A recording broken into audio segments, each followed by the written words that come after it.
Welcome back to Living in His Purpose podcast. I am excited to be having these guests on, and I hope that you are enjoying them too. Today's guest is someone that I've had the privilege of meeting through the Christian Communicator Conference last July, which it's already been a year and it's this week, and I'm super excited about it.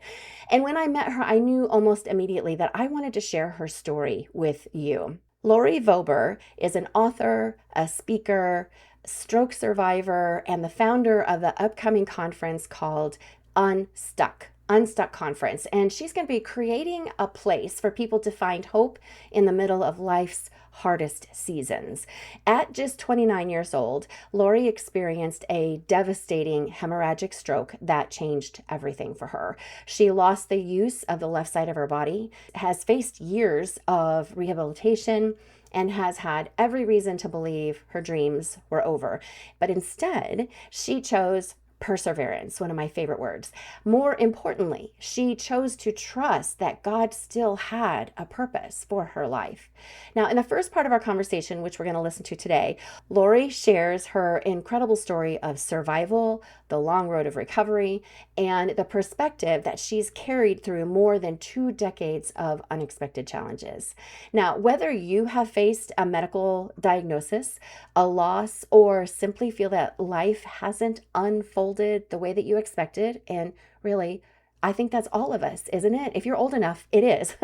And I think you're going to find so much hope in what she has to share. Okay, so let's jump into part 1 of my conversation with LoriVober. Okay, all right. Today I've got LoriVober. Did I say that right, Lori? You did. Okay, great. And Lori and I met back in last year at a conference called Christian Communicator Conference. And Lori's already an author and speaker, but she'd been going to this conference for years. And it was my first year. And so getting to be able to meet her has been so inspirational. Lori, I have to apologize. I have not yet read your book, but we're going to talk about your book. And I've got it all blended out back behind me, but I've got two bookcases full of books that I am intending to read. So I'll just put your little book on my shelf. All right. So Lori, tell me about yourself. Yes. Oh, and I appreciate you so much having me on here. Even let me just say, as an author and a speaker myself, I also have plenty of books behind my seat that I have never read. So please, we are in good company. Awesome. But I started my journey off actually as a stroke survivor, a hemorrhagic stroke survivor at the younger age of 29.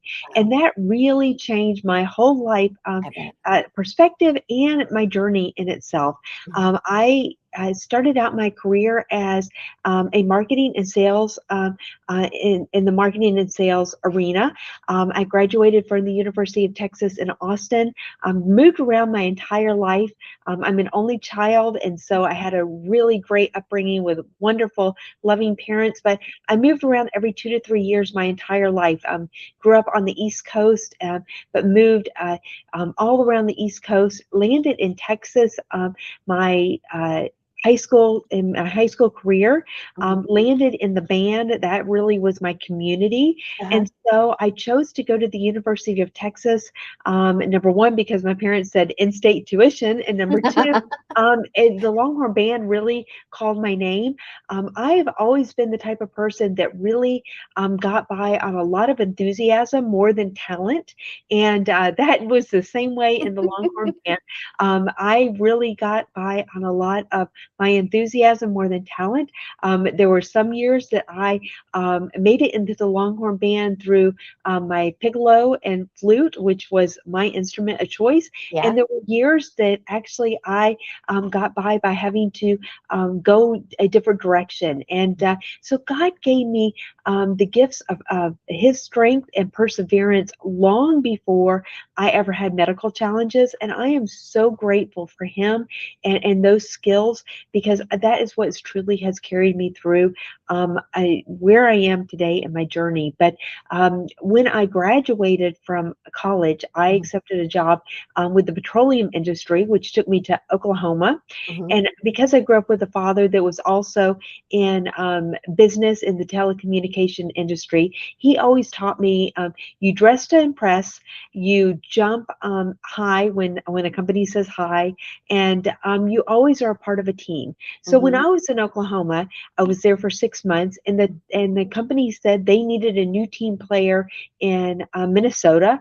Of course, I said, "Great, perfect. I will be that team player." Uh-huh. Until I got there in January of 1997, Yeah. and had no idea what I had gotten myself into, where my skiing skills were, because I had never been in that much snow in my entire Yes. life.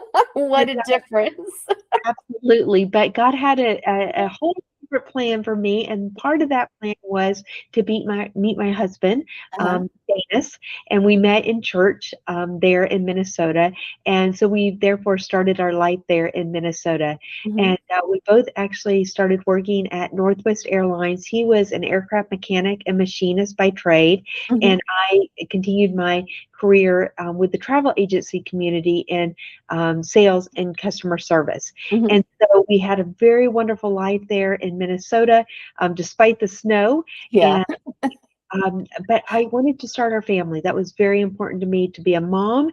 Yeah. And so several years into our marriage, when I was not getting pregnant, I decided that it was probably time to slow life down. And I was traveling a lot, Mm-hmm. and I was very involved in our church. And so they asked me to take a job at our church as the office manager. And Nice. so in January of 2003, I accepted a job at our church to Mm-hmm. what I thought was going to be slow life down, Yeah. and he had other plans. And at that point, I always say now, his plan was to save my life before it was for me to start a family. Yeah. And that was when I had this life-changing hemorrhagic stroke. It Mm-hmm. was 3 weeks into this new job that I was working at the Oh, good. church on a Friday afternoon where I'm usually completely alone. I actually had coworkers there and a Bible study going on down the hall. Mm-hmm. And from you being in healthcare, I know you understand most individuals don't fare as well as I do. Only 50% of those that have a hemorrhagic stroke actually even survive. So Wow. It's I don't incredible. I don't take it lightly that God allowed me to even survive, let alone become as independent as I have become. Um, Yeah. but when I had my stroke that day, what we didn't know is it was caused by an undetected malformation of blood vessels on the right side of my brain, Mm-hmm. completely undetected from birth. Mm-hmm. And I was literally a walking time bomb Mm-hmm. throughout my entire life. And yet God had allowed me to go to college, it allowed me to travel with the Longhorn Band. He Mm-hmm. allowed me to get married. My husband Danis and I had actually just come back from a trip from Europe to visit our best friends from college. So Wow. there were so many things that he had protected me from, Yeah. including putting me in a job that truly had, I think, put me in a position to have security and protection even in that job Yeah. when I had my stroke. So really, that was the beginning of a life change. I was in a drug-induced coma for 17 days Wow. after emergency blood surgery, brain surgery. And when I woke up, I had lost my left side. Mm. And so that really just started a whole new journey. Mm-hmm.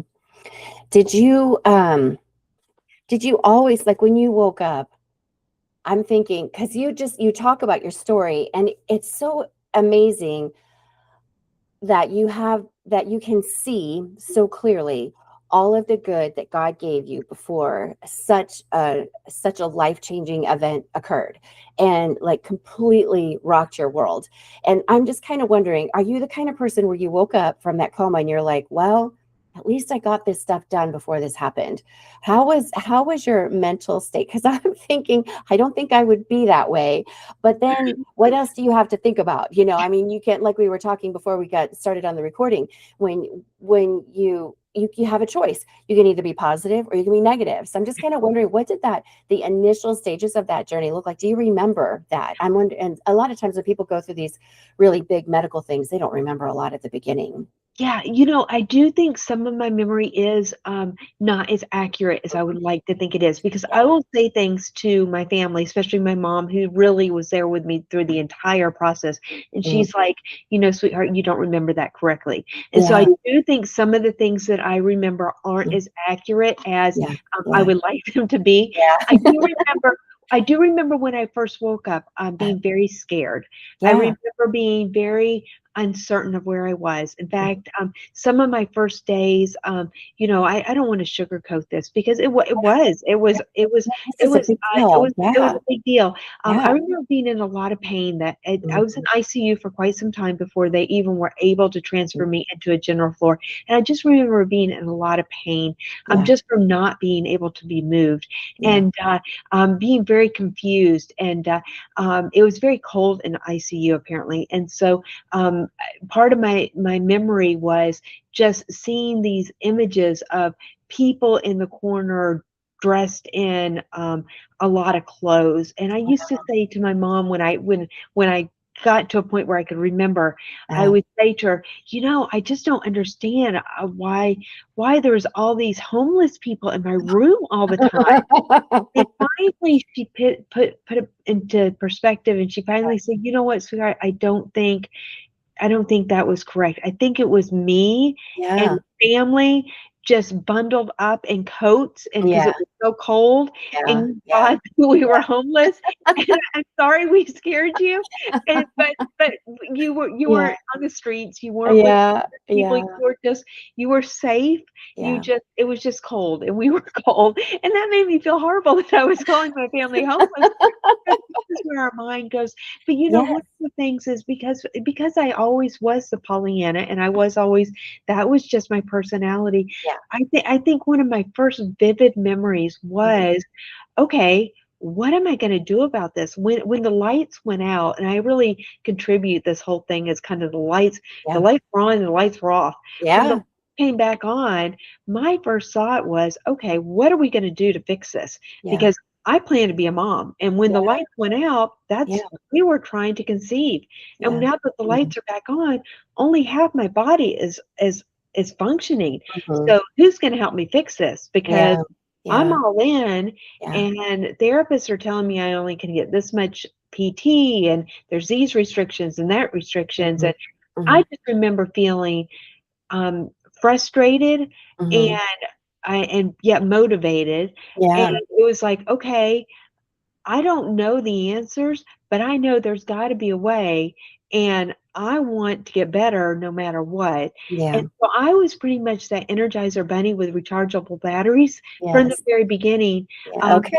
driving pretty much everybody insane Yeah. because I just knew there had to be a way. Yeah. But what happened though that I'm seeing now, if we fast forward 23 years, Yeah.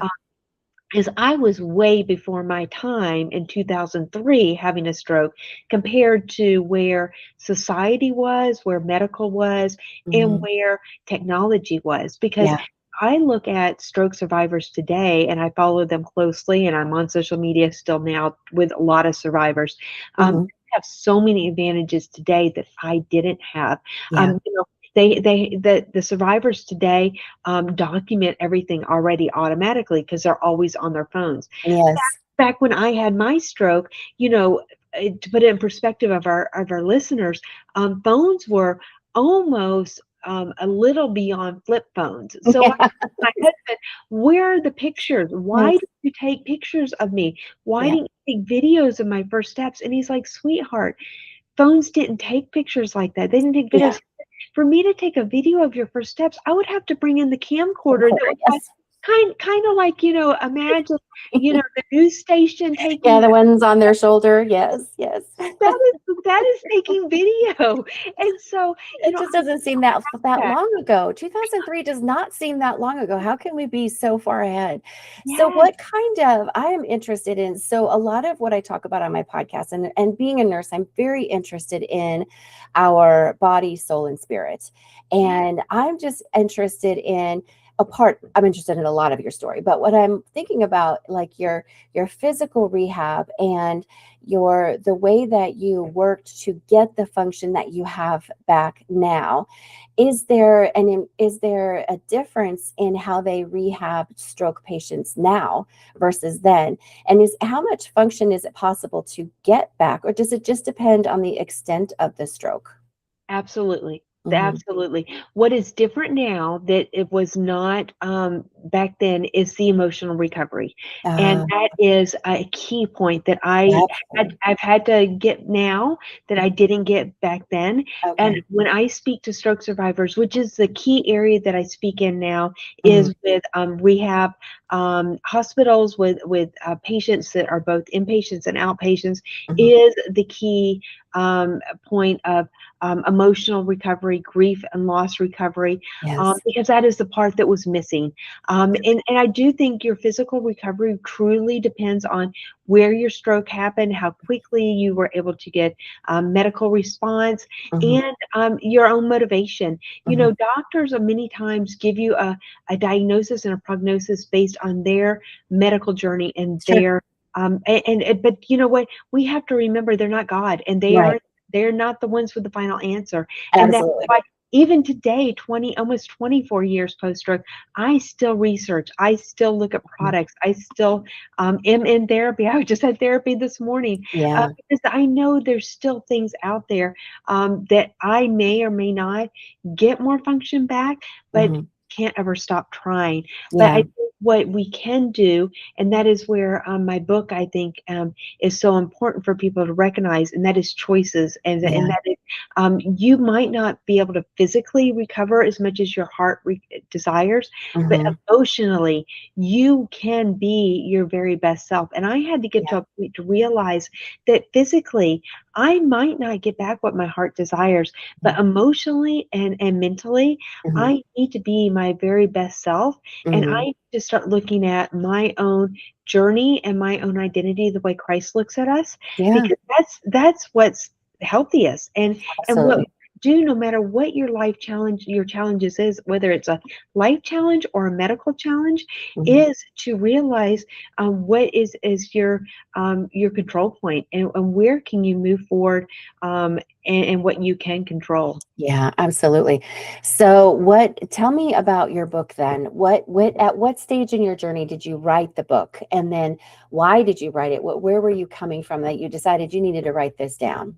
Yes, and it was a long time actually after my stroke that I wrote my book. So my stroke was in 2003. Uh-huh. We started our family through an international adoption of. So how far into your recovery then did you decide, um, let's adopt, but not just one child, but three children? How did you come to that? Tell me that story.